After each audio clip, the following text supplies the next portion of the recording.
Following a successful manipulation versus resilience roll, this spell forcibly extracts the energy, both electrical and spiritual, that resides within an individual, amplifies it, and then turns it against the body from which it came.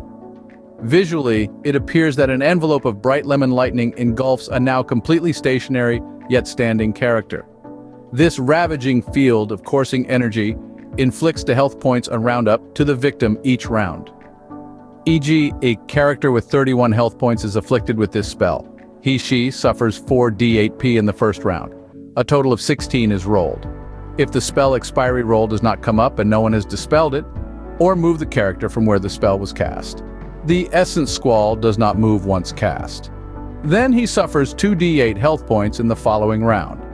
He had 15 GP left, and the next highest die is 2d8. This continues until the target is dead or the damage is reduced to d4. It does not sink any lower. Victims of this spell can be freed from its damage by dynamits or physical force, although the second option means that the rescuer will suffer the same damage for that round AF. However, if the spell continues to operate, the victim will remain immobilized and not capable of spells. Dice in order: -2 4 GP, D4 5 to 6 GP, D6 7 to 8 GP, D8 9 to 10 GP, D10 11 to 12 GP, D12 13 to 16 GP, 2D8 17 to 20 GP, D20 21 to 24 GP, 2D12 25 to 30 GP, 3D10 31 to 32 GP, 4D8 33 to 36 GP, 3D12 37 to 40 GP, 4D10 41 to 48 GP, 4D12 49 plus 5D10. A painfully bright white sphere of energy emanates from the Magus. This orb of cleansing light damages everything in its path, doing 6d8p/p genetics. The speed is dependent on how close you are to the caster. For every meter away you are, it is 1 from speed. Wrestling with the energy Magus, it would be his O manipulation. For example, if the caster's O manipulation was 30, in normal melee range, the speed would be 27. If your character is 18 m away, the relative speed of the cosmic rebirth would be only 12. Any magician within 40 m may be affected by siphon mana.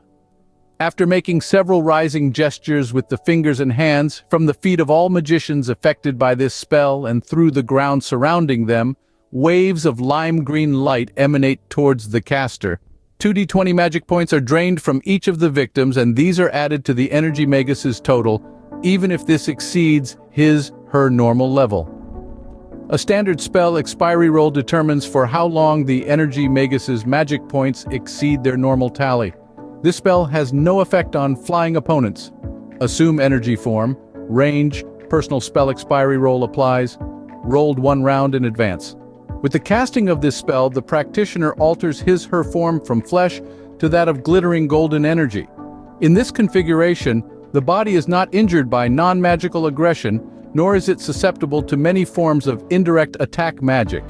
In any spell where the word energy is present to describe the damaging force, not light, lightning, or fire, no damage will be sustained.